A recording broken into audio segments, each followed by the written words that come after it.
Hi friends, ఈ ఆలు curry ఒకసారి ట్రై చేసి చూడండి. మంచిగా ఆలుగడ్డ బాగా కట్ చేసుకోండి. బాడీలో నూనె వేసుకొని అది కాగే లోపల కొంచెం జీలకర్ర, ఆవాలు వేసుకొని చిటపటలాడించండి. తర్వాత ఒక స్పూన్ పసుపు, చిన్నదే, పెద్దది కాదు. తర్వాత ఒక చిన్న స్పూను అల్లం వెల్లుల్లి పేస్ట్. ఈ పేస్ట్ని మంచిగా దూరగా వేగి మంచి స్మెల్ వచ్చిందాక వేపండి. ఇప్పుడు కట్ చేసుకున్న ఆలు ఉంటుంది కదా, అది దీంట్లోకి యాడ్ చేసేయండి. చేసేయండి, మొత్తం చేసేయండి. చేసిన తర్వాత కొంచెం మంచిగా అడుగంటుతుంది. ఆలు ఫ్రై కొంచెం ఆయిల్ ఎక్కువనే పడుతుంది.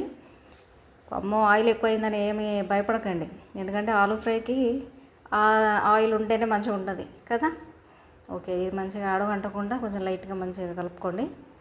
కలిపిన తర్వాత సాల్ట్ వేసుకోండి, ఎందుకంటే కొంచెం ఆలు కొంచెం స్వీట్నెస్ ఉంటుంది కాబట్టి ఫస్టే ఉప్పు వేసేసుకున్నామంటే ఆ స్వీట్నెస్ తగ్గి ఆలుకి కూడా కొంచెం లైట్గా ఉప్పు పడుతుంది అన్నమాట.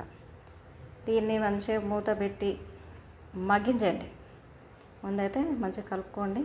దీంట్లో కొంచెం టేస్టింగ్ సాల్ట్ వేసుకోండి, బాగుంటుంది. ఒకసారి ట్రై చేయండి, అదిరిపోతుంది టేస్ట్. వద్దనుకుంటే ఇది స్కిప్ చేసేయండి, పర్వాలేదు. కాకుంటే వేసి చూడండి, చాలా బాగుంటుంది. పర్వాలేదు, ఒకసారి please like and share. Okay, మన ఆలు ఫ్రై అవుతుంది. దీన్ని మూత పెట్టేసి కొంచెంసేపు మగ్గనిద్దాం.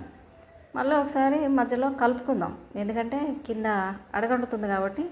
అదంతా అడగంటకుండా ఉండాలి అంటే మనం ఓపికగా ఆలు తినాలి అంటే కొంచెం మన ఓపికగా మన ప్రేమంతా దాంట్లోనే పెట్టి ఫ్రై చేసుకుంటూ ఉంటే ఆలులో మన ప్రేమ కూడా కలిసి చాలా టేస్టీగా ఉంటుంది, కాదంటారా?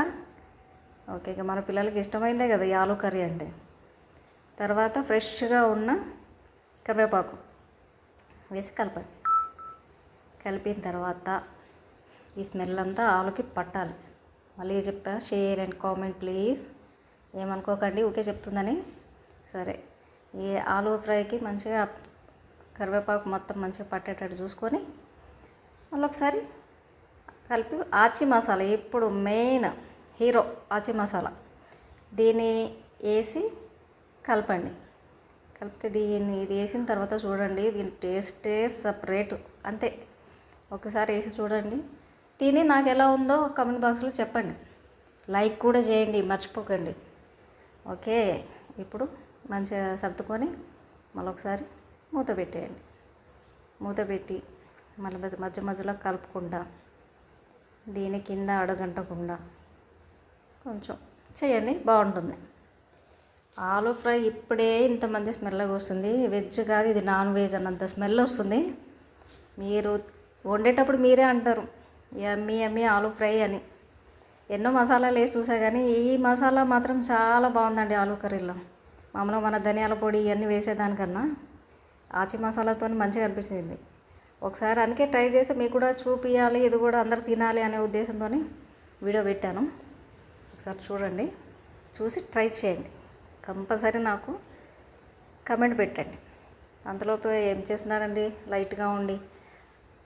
ఇప్పుడు కారం కొంచెం తినేటోళ్ళు అయితేనేమో ఎక్కువ వేసుకోండి, లేదు అంటేనేమో మీకు రుచికి తగ్గట్టు వేసుకోండి.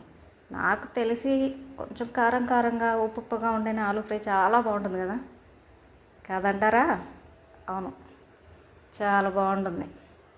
ఓకే, ఇది కలుపుతూనే ఉంది.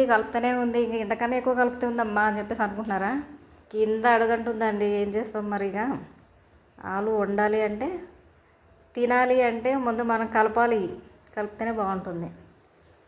ఓకే, చూసారా ఎంతగానో కలుపుతున్నాయని కింద అడుగంటేస్తుంది కాబట్టి కొంచెం దాంట్లో పెడదామండి మనసు. ఓకే, సరిపోయిందా? ఇప్పుడంతా సెట్ అయింది సూపర్గా. ఇక స్టార్ట్, తినడానికి రెడీ అయిపోయింది. ఇప్పుడు బౌల్లో సర్వ్ చేసుకొని